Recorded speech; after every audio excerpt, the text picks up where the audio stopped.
a long, bruising primary fight which pitted his wife against the eventual nominee. It is now former President Bill Clinton who may have served up the most telling insight into Senator Barack Obama's leadership style. In our fourth story in the countdown, Senator John McCain's leadership style apparently leading him to already pre-blame somebody should he go down to defeat.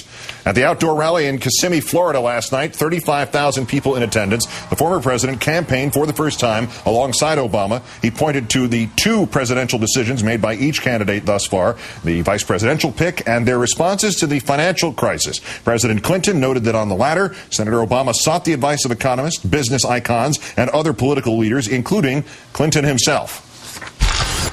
Folks, if we have not learned anything, we have learned that we need a president who wants to understand and who can understand. Who can understand. Yes, he can.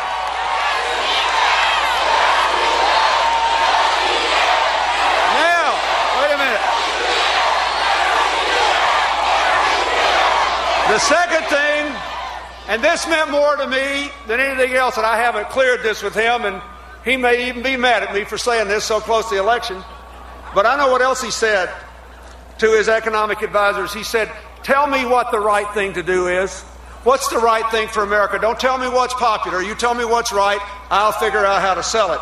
That's what a president does in a crisis. What is right for America?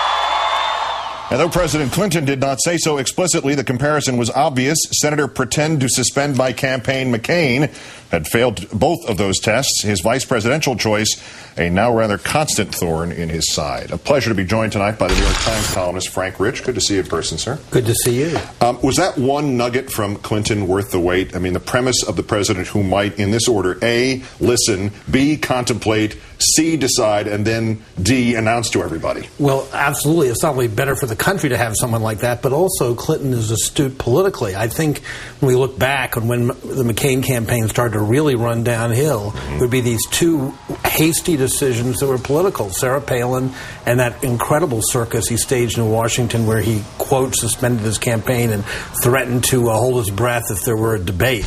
And it was not putting the country first, it was putting politics first. But the other thing about these two decisions is that they were whimsical. He didn't vet them. It doesn't seem he even knows what he got with Sarah Palin. He didn't know her record. Doesn't seem to know who she is now.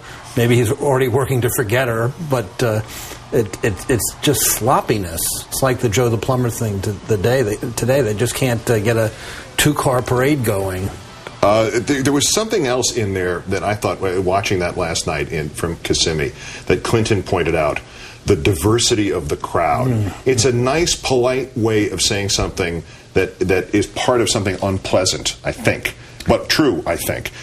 If you looked at the McCain crowds early on, it was not that darker faces were totally missing, but they were few. But there were those scattered. Yeah. If you watch now, it seems to me, and maybe I'm wildly wrong about this, almost none, and especially at the Palin events. There's a homogeneity to those crowds, and again, trying to be as nice as possible about this, but I thought it was only Clinton could get away with saying that in that way, don't you think? I agree, and I don't think we have to be quite so nice about it. The fact is, this isn't South Africa 25 years ago. This is a major political party that is essentially all white, and the hierarchy of it is definitely all white. There hasn't been a new black Republican elected to federal office, I think, in 6 years. And so what does that tell us about the party, and how does that look to voters? I think it looks like it's the party of the last century. It looks bad. Not only is it morally bad, politically, I think it's idiotic because it's against the whole demographics of this country and where they're going. You alluded to the Palin issue. Is a big takeaway from this election, regardless of the outcome, maybe VP picks matter more now than they used to, if not for being decisive, that they can at least set a trend of momentum going. As you pointed out, these two critical decisions by McCain seem to have reversed any motion towards a tie or leadership that he might have had in the polls.